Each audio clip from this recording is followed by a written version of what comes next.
as Lars said, an epic battle is coming, and here's what we're going to be talking about. So, well, types have been with Scala for 10 years, just as long as Scala exists. And they have been successfully used to metaprogram Scala. Well, just writing normal type annotations can be thought of as metaprogramming. And yeah, this is the tradition. And macro is the new contender. With macros, we can do a lot of compile time stuff. And people debate on Twitter, on IRC. I'm actually subscribed to this hash Scala and hash shapeless and hash Scala Z IRC thing. And my bot, it tells me every time when macro gets mentioned. This is quite fun. So now we're going to solve this dispute once and for all. So that, yeah, no more flames. Sorry, guys. So how we're going to do that? Actually, it's going to be in more or less structured fashion. So following my talk at Scala Exchange, what are macros good for, we will rank the competitors according to their performance in 3 disciplines. Well, code generation, static checks, and DSLs. So, all right, let the battle begin. So starting with code generation, actually every language ecosystem has it. And yeah, I would even dare to say that every language has some limit to their, well, to their abstractions. And beyond this limit, you actually need, well, to do code generation. And even in Haskell, there's a lot of use cases that people solve with metaprogramming. Say they generate lenses. There's the whole web framework that's quite centered around the idea of compile time metaprogramming with template Haskell. And well, you know, even Haskell, so it's not like we're doing something really wrong. So how do we do code generation? What immediately comes to mind is textual code generation, some stuff like this, where you process one file and another file and another file, and then it do some stuff. Well, of course, I couldn't help myself but to mention the shortcomings of textual code generation.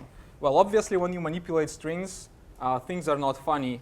This closing parentheses, this commas, quotes, whatever, it's quite easy to mess up.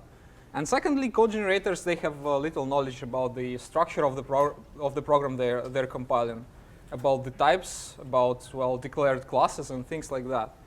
And finally, well, as we've seen on this diagram, on this very funny diagram, this has to be hooked up into the build process. And this can be either easy or quite daunting task. So how can we remedy this with a high-tech solution? Well, first of all, types. Scala's type system is Turing complete, and it's Turing complete in multiple and sometimes disturbing ways. So we can do everything that we want. And this in itself enables some form of code generation, though it can be quite esoteric and, well, so we won't cover that part just yet. So what can macros offer us? Well, since macros are just Scala functions that are run at compile time, well, essentially they can do whatever, and they can do this whatever in a very straightforward fashion. You just operate on data structures that provided to you by the compiler, for instance, types or trees. And well, you produce more trees, so here's your code generation step. And since you're working with ASTs, it's actually structured. It's not strings, so it's quite hard to, well, you always have ways to mess up, but with macros, it's just harder. So, just the final remark. All this, it's not some theoretical stuff. It actually works. And a lot of popular libraries in both, well, some are used in production, some are used in research. Well, they do use macros. So what does this bring us to? And how can types help? How do they fit in this picture? Oops. Oh, actually, yeah. I'm going to do a little demo. And afterwards, I'll give this clicker to Lars. So speaking of macros and how you do code generation, this is a great example that I took from Eric's article to type level and how they do things in Scala.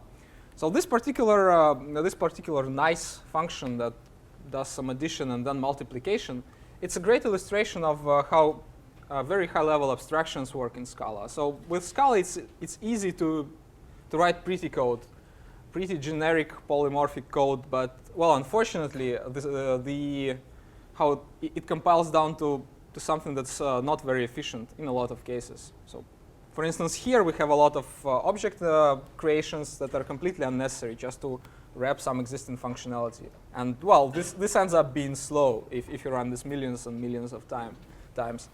Well, apparently there's always a fast and ugly-looking solution just like this. So we can just call these functions times and plus directly, but it's not going to be very pretty. Who wants to do that? But well, so previously, before macros, that was a sad choice that we had to make. But with macros, in a lot of situations, we can actually combine strengths of both worlds. So with macros, we can have a pretty front end. But given that plus and multiply are implemented as macros, they can generate exactly this ugly code that we see below, while defeating the performance problem. So now, as I promised, I'm going to give this clicker to Lars, and let's see what he has to say. Yeah. So thanks to macros, code generation became accessible, and there's anecdotal evidence by that because everyone and their dog is writing macros. So apparently they are somewhat accessible and also somewhat fun, I guess, at least. And the problem is that macros are essentially opaque to humans. So if you really want to understand what's going on in macro, you basically have to look at the source code of its implementation, because as Eugene already said, you can do pretty much anything in a macro, and it can be kind of hard if you have if something looks like a normal function call. I mean that's good for users, but it looks like a normal function call, so you sometimes don't expect something interesting going on there, and then you look at it as a macro, it's doing all sorts of contraptions to do something. So this is unfortunate, but luckily we can combine macros with strong types to alleviate these problems. Here's an example for that, another use case. So we've already heard about it today, materialization. So what's actually materialization? What we want to have are default implementations for some very common type classes, for example, a semi-group, which performs some point-wise addition. So if you have a point class with two elements, you want to do, if you want in addition, you want to add both x's and both y's. And for example, ordering, so you just pick the lexicographic ordering or binary serialization, deserialization. But the thing is, you don't want to write that all over again, because it's pretty mechanic. I mean, you all know exactly how to implement a semi-group for a case class where all the elements are semi-groups, but it's very repetitive, and you usually copy-paste that, and that introduces bugs. So you have 3 elements, hence 3 times the bugs. Yeah, and we really don't want to do that. So Scala C already synthesizes some of that boilerplate for us if you put a case in front of your class keyword, and then you get, for example, equals or toString for free, and those are also completely mechanical implementations. And yeah, case classes are pretty common in code bases, so that's actually something which is being used by programmers. The problem here is that the synthesization of equals and toString and other methods like hash code and stuff, this is not extensible. So if you want to generate more than that, you would actually need to hack the compiler or write a compiler plugin or something like that, and you don't want to do that. I mean, we are already talking about type classes, and the whole idea of type classes is that it's extensible, so you can just add instances or type classes at any point in your program, and it should just work. And this is not actually what we can do with this mechanism. I mean, we can't just say, I'll add this compiler plugin to generate that stuff.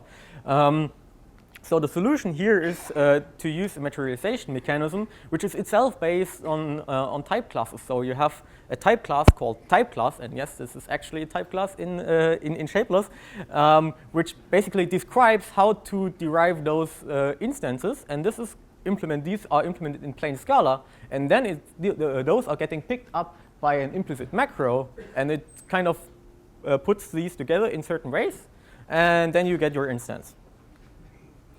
So why does it actually work?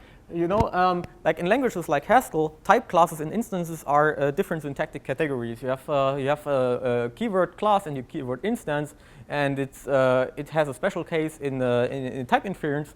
In Scala, on the other hand, type classes are just first-class traits, and instances are first-class values. So you can do pretty much anything what the language allows you to do. So, for example, for traits, you can, for type classes, you can embed other traits into it. For example, if you want to embed the laws of the type class in there, you can do that. Or for instances, you can obviously use macros to derive them. So we have the full power of the language at our fingertips. So what does it actually look like? So this is not actually the code in Shapeless, but it's similar. So we have you have a macro, and let's just have a look at the return type. You have a C of T, and so what is the C? C is actually some type class, and T is any type. And this is actually what's going on here. I mean, this is a macro which has a potential to generate arbitrary instances for not all types, but a certain subtype of subset of case classes, and it requires this type class annotation here to make sure that it's actually that we can actually derive something for it. And yeah, that's implemented with a macro.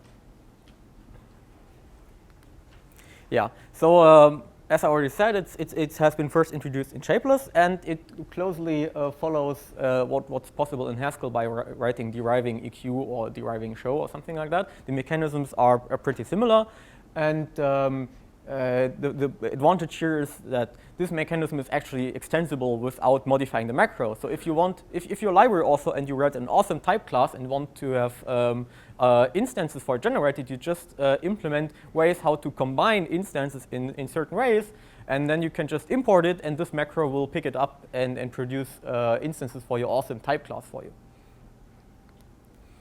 So there are obviously downsides here. Compare these two variants. This is what I've shown you on the earlier slide, and this is with this constraint here removed. And the upper one is bad because this actually is completely unconstrained. So this, from just by looking at the type, it would look like this is able to produce almost anything. For example, an implicit list of int. But this obviously makes no sense. I mean, this macro is not able to produce a list of int for you. It is able to produce for example, an ordering for point 2D or something like that for you, but not some concrete values. So this should be kept in mind. Now here's the bottom line. Our advice is macros are great, but are essentially opaque to humans. So what you should do is you should try to document what's going on in the macro using types. And type classes and other techniques really help here. So you should try to constrain as much as possible so that a human user can actually have a look at the type signature and make sense of what the macro does and doesn't have to look too closely at the implementation of what's going on. Only the code gen should only apply to the moving parts. So if you can put something in regular Scala, in plain Scala, you should do it, even if it incurs a little bit more overhead, boilerplate. But you get more predictability out of it. So that's a plus. One point which is still open is that we don't have best practices on documentation and testing yet. So basically, what we have to do is we have to write unit tests for our macros. For example, this. For this year, so we have just to plug in multiple different case classes in here and test whether actually something sensible comes out of that.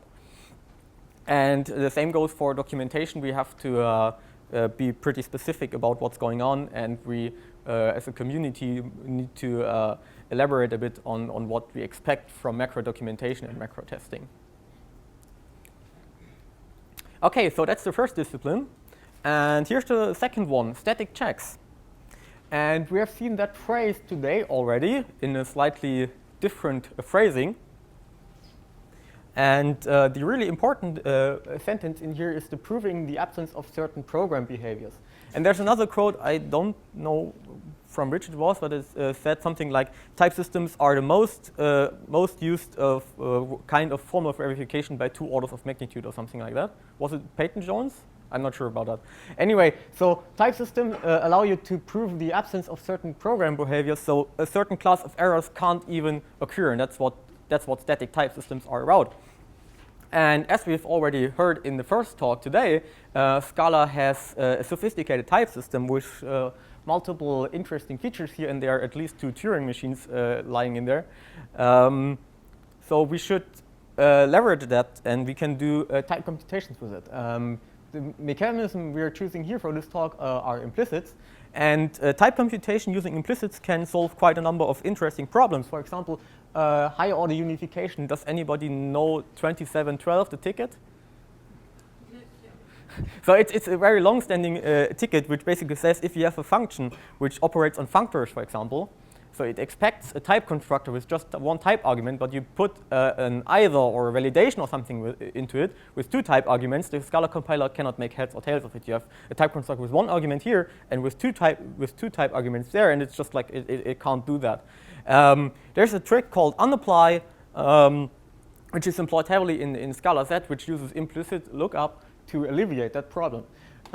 Also, implicits can enable generic computations on tuples. So on lists, for example, everybody takes a reverse function for granted. I mean, that's sort of the point of lists, that you can also reverse them and have all sorts of operation. But imagine I tell you, give me a generic function which reverses any n tuple. Yeah, that doesn't exist. And with implicits, you can do all sorts of computations in that direction. Also, you can have extensible records or statically sized check collections. And yeah, there's a library which makes all that accessible, and it's called Shapeless. And Shapeless is really like enterprise-grade type computation, so it contains pretty much everything you will ever need. And I think Miles once said that he writes a boilerplate so that you don't have to. And that's yeah, pretty enterprise-grade. So what does it look like, actually? Let's have a look at the sized collections. So what's going on here? Basically, what you have are lists or sequences or whatever, but not only the type of the list, but it has also an annotation, and this _2 is kind of a type level natural number. And let's not go into details about how they are encoded, but the takeaway here is that the type system actually knows that this list here has two elements. And yeah, you can also combine that with you can obviously build a list out of that stuff again, and it all works pretty well. And let's have a quick demo here at this point. I'm just going to define that list here. Let's say any Scala, and as you can see, it has this this _2 here in the type. And now we can obviously do something like tail, head. And here the head function is completely safe because the compiler knows that there are at least that there are exactly two elements in the list, so head is completely safe. On the other hand, if you were try to say like headers.tail.tail.head, it would tell you that there's something wrong. And it would say, could not find implicit value for blah blah, and then you have this less than 0 and 0. So by taking the tail twice, you get a list with exactly 0 elements, and if you're trying to take now the head of it, you don't have any element left. And this is exactly what those implicits do here. They are trying to prove that the element you want to access is actually in the list. So this is pretty awesome, and can help you in all sorts of situations when dealing with vectors or matrices or some data you read from anywhere, and to really make sure that you at any point in time you know what is in your list. So yeah, computing with implicits is sometimes called poor man's prologue, and this poor man's refers to the fact that in implicits you can't really do backtracking. So once you've picked an implicit, you can't go back and choose another one. That's where the poor man's come from. So it has less power than Prolog. But despite this connotation of poor man's, you can do pretty impressive things. And who of you knows what these are? Yeah. So there's a talk by George Leontiev from the Scala Exchange last year, and he actually demonstrated that you can solve the towers of Hanoi in Scala's type system. So it uses like functions with multiple implicit parameters and doing stuff. So you can also at some point try to searching for FN hipster AUX and see what you find there. So there are quite a number of examples of what you can do with implicits. And I'm not going to show that here because I don't want my laptop to go burst up in flames. But you can kind of imagine what's going on. It's just like computing what disks have to be moved and stuff like that, and it takes ages to compile. Anyway, it's just like a proof of concept. It works. You can do it if you want to. So let's go back to macros. Why don't we always want to do it with implicits then? Because the problem is that those type computations are very hard to debug once you have a certain amount of complexity. And there are a couple of parameters you can give to the Scala compiler, like xlog implicits or typo debug or something like that. And then you get either no output or screen loads of output, depending on which option you pass. But it's usually pretty hard to debug that sort of thing. And sometimes you even run into corners where there's just a plain old compiler bug, and you can't do anything with it. So, and also you said, it slows down the compiler. So last year at any Scala, Miles was doing a demonstration where he said, where he did some multiplication with type level natural numbers, and it pretty much worked well until 22. But once you reach 23, it you would see a slowdown which wasn't feasible anymore. And also, types don't cover everything, and sometimes we just need a little bit of more power, at least in the type system we have in Scala at the moment. So why not just throw all types away? And because macros can just do anything, and types have certain shortcomings. And for example, you all know this type signature. And I assume you all love that type signature, and that's terrible. I mean, who understands what's going on there? Can build from? I mean, seriously, what is going on? So we propose this. We just say oh, we just do our type checking itself, and we do our implicit lookup itself, and now the macro has full control over what is going on, and that is way better because now you don't have these complex type computations anymore. What's even anymore. better is that you know this thing with gen traversable and can build from, it's something that's worked around in Scala doc with these use cases and stuff. So we actually fix all these problems by writing this as a macro. So users, they don't have to care about these complexities. You just write a macro which does all the job for them. So they just call map and don't worry when they see weird error messages. So yeah, we definitely recommend that. Yeah, awesome, right? Yeah, so in all seriousness though, there are some reasonable use cases for additional static checks with using macros. And here's another example from Spire again. It's about check arithmetics. And this macro actually checks whether a computation produces an overflow at runtime. So you can, this is kind of like a safe wrapper around this computation x plus y less than z. And this version of the macro will return a none if it detected an overflow at some point. And obviously, we could also do that with a much richer integer type in Scala. But then again, you would have to do the computations of adding type level 32-bit numbers, and this would be horribly slow. So yeah, that's, in our opinion, a good use case. And another one is, for example, the word remover by Brian McKenna. And it basically, it boils down to that you have a macro which takes some block, and then you can wrap something into that block, and it will tell you if you're doing something completely unreasonable like null, or, I mean, you can all imagine that there's some stuff which can be prevented, like mutating global state or something like that. So here's our bottom line again. For static checks, use types whenever practical, and macros instead if impossible or heavyweight, or it would just take too long to compute or something. And try to document and encapsulate the magic using types, just like in the last discipline. If there's a way to constrain your macro using type classes or something else, then please do it. And there's no law preventing you from not using macros and types together.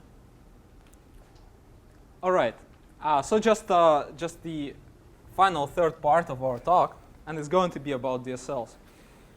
So well, DSLs, according to this well-known book, they can be classified in a lot of ways. So this particular classification, it says that DSLs can be either embedded into the language or external to the language. Plus, we have some weird stuff like graphic DSLs, right? So it's a lot of ground to cover in this talk. So we will focus on just one single use case of embedded DSLs. And this use case we will study an example from Slick. So Slick, it's essentially, well, the part that we're interested in today is an embedded DSL for data access. And well, so you can write your SQL queries, you can write your database code in SQL, And what Slick does, it enables you doing that in normal Scala code. So these things are just made equivalent. So how do we do that actually? And there's multiple ways. And we have exactly 3 ways, which is really good for our presentation. That's why I'm so excited to take this as a case study. So, well, first of all, we have lifted embedding that's based solely on and right. Then we have direct embedding, something experimental that actually was the direct motivator for the Scala macros project, believe it or not. And finally, we have a much more later development from my colleagues from EPFL, Amir and Voin, who did this so-called shadow embedding, which combines both approaches, and we'll see how it all goes. So, well, first of all, let's take a look at lifted embedding. So, with lifted embedding, you essentially encode the domain things. For instance, the fact that you have columns, the fact that tables are essentially, well, a collection of columns in some sense.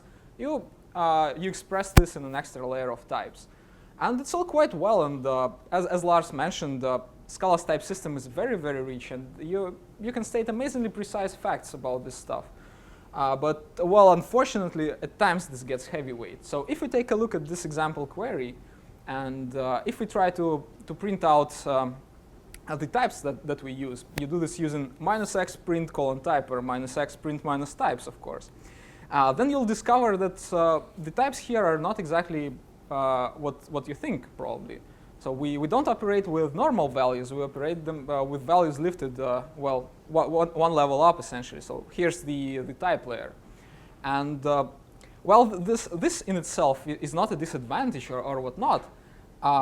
It contributes to this heavyweight feeling that we get from looking at, say, this definition. And when it really blows up, and this is something that Lars very quickly mentioned, is at error messages. So sometimes if you do something really, really unexpected, then what happens, you get errors like this, and you, of course, cannot make any sense of it. So what's going on here?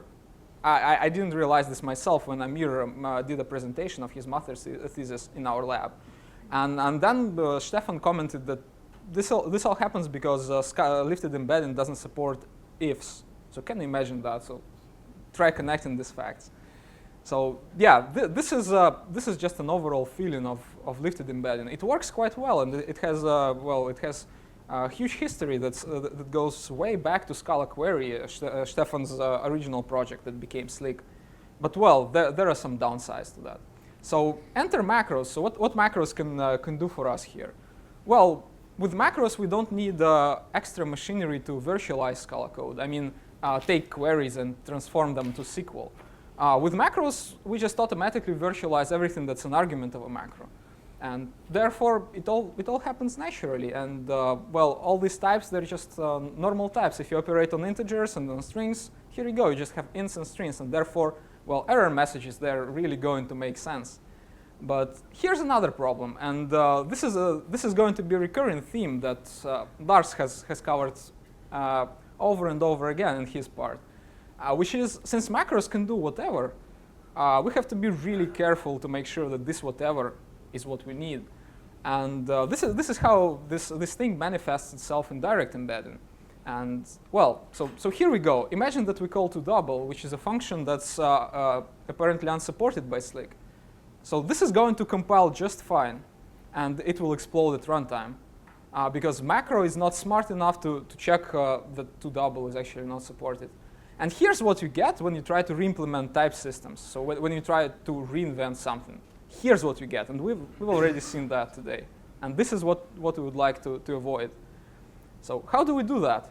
Actually, this is why I'm super happy to demonstrate this use case in this talk, because it suits the theme perfectly. So we can combine strengths of both macros and types into an ultimate solution. So here we have this thing, shadow embedding, developed by my colleagues at the EPFL. And it's based on this yin-yang DSL framework that's itself based on macros. And therefore, we get all this lightweight, well, we get the overall lightweight feeling from this solution because, well, we're using normal types. But on the other hand, we bring types into the mix. So thanks to Yin Yang, DSL author can precisely specify what functions, what classes are allowed in the DSL with normal means that are available in Scala, with traits, with methods, and stuff like this. So here we can, I omit the details actually because we don't have that much time. But here we can exclude to double from methods on int in this particular DSL. And well, here we go. We get the best of two worlds. We get a lightweight solution that has really comprehensive and comprehensible error messages. So it's all fine, but there is one caveat, which is an implementation detail, essentially, of our macro system, albeit an unfortunate one. So the thing is that macros, they don't see ASTs, abstract syntax trees of the entire program. They can only look into the structure of their arguments. And therefore, if you try to define a function somewhere else and then you use it inside the slick block, well, nothing good will happen. So that's an unfortunate limitation of the current macro engine that you have to keep in mind. So anyway, just to sum it up, our advice here about building DSLs is that, well, types, they provide a really well-working solution that can do a lot, and it can do a lot in the DSL department. However, macros have proven themselves as a good way to make this, to get a lot of traditional ceremony away, which makes life easier both for DSL authors, that is, you have to write less boilerplate to design your DSLs, and for DSL users, because, well, you get comprehensible error messages, and this is quite nice. But just keep that in mind, that with macros, there are some problems. But actually, these problems are not fundamental to the whole concept of compile-time metaprogramming.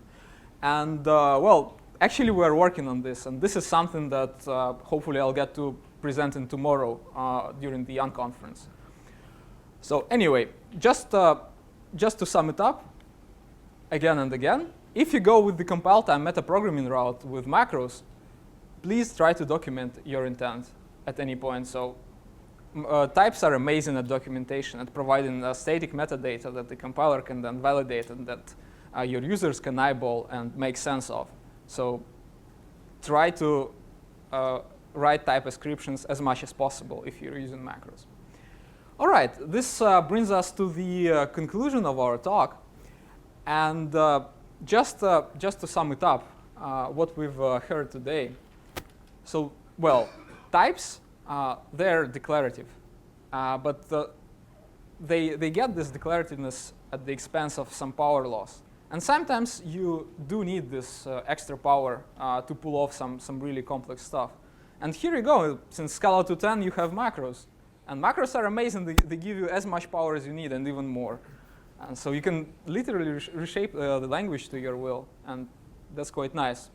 But unfortunately, this comes at the price of being opaque and being volatile, in a sense.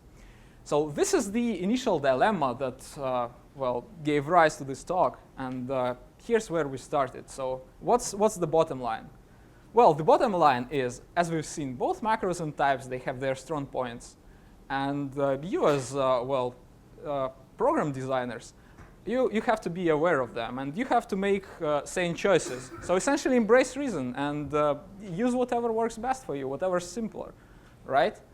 But also, another takeaway from this talk is that it's possible to combine this declarativeness and this understandability of types together with raw power of macros to achieve ultimate glory. And I think this is quite nice that Scala provides us a way of doing that, that our macro system is actually so nicely integrated into the language that it can make use of type system in multiple ways. I guess this is it. And thanks a lot. We're a bit early, so yeah, please ask questions, a lot of them. Thanks.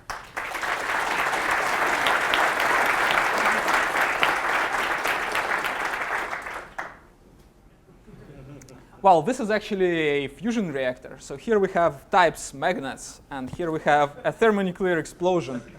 But here it's all taken under control. So the question was about performance implications of well, the choices that you make when you design DSLs. whether you do a purely type-based solution or macro-based solution. Well, as we've seen before in the code generation section, with macros you essentially can produce whatever. Well, you can decide on the level of code that you produce. It can be high level, it can be low level, whatever works best for you. So just an intuition is that with macros, performance shouldn't be a particular problem. Well, type-based solutions, depending on the implementation strategy that you choose. For instance, if you use a lot of implicits that are then carried to runtime, and you call, well, methods on those implicits, this might incur some performance penalties because, well, you have to create these instances. But on the other hand, some type-based solutions, they're just purely static, and that stuff is erased at compile time, and at runtime, you get very fast code. So the answer is it depends. Yeah, sorry. Yeah, so another example here would be the computations for natural numbers in the type level. So if you would write it with implicits, and you have a trait saying that the type n and the type m together give a sum, what happens is that you actually get a runtime representation of that, even if you don't need it. So that's why sometimes implicits are called evidence, because you actually have a proof that something holds. For example, that the reverse of a tuple is this other tuple, so you can actually use this to reverse a tuple, and you will get that even if you don't need the evidence in the end. For example, if you're just witnessing the sum of two type level natural numbers, you don't really need something to do with it in the end, but nevertheless you will get this whole chain of implicits to be compiled and potentially evaluated. And yeah, obviously you don't have that problem with macros, so you can elide that whole computation if you want to. Well, I guess it's too much to actually sum it up in a couple words. So essentially, we are experimenting with a new macro engine that would provide more introspective capabilities and would fix a number of long-standing problems that are fundamental to the current implementation.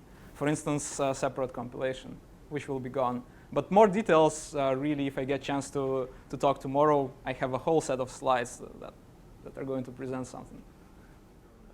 So the question is experience about debugging macro code, and the short answer is probably there's a compiler switch for macro debug, and it will dump the code generated by the macro for you.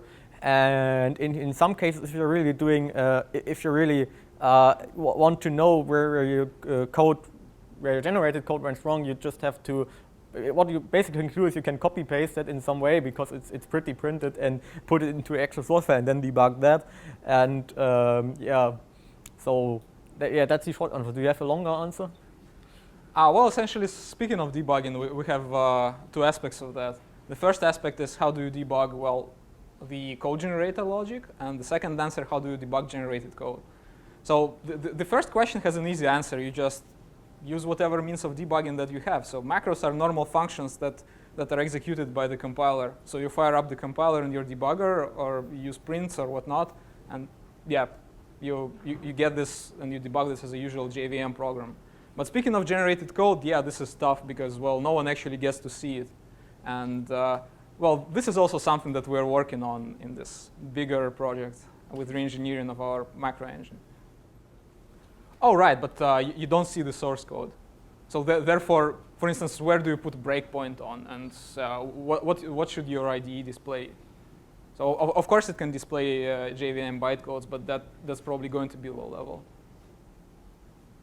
So yeah, when you have a macro invocation, in the compiled source code, all the generated code will have the same line number, and it will just, like, if you fire it in a debugger, it will just be that one line, and this is the macro call and not the expanded code by the macro.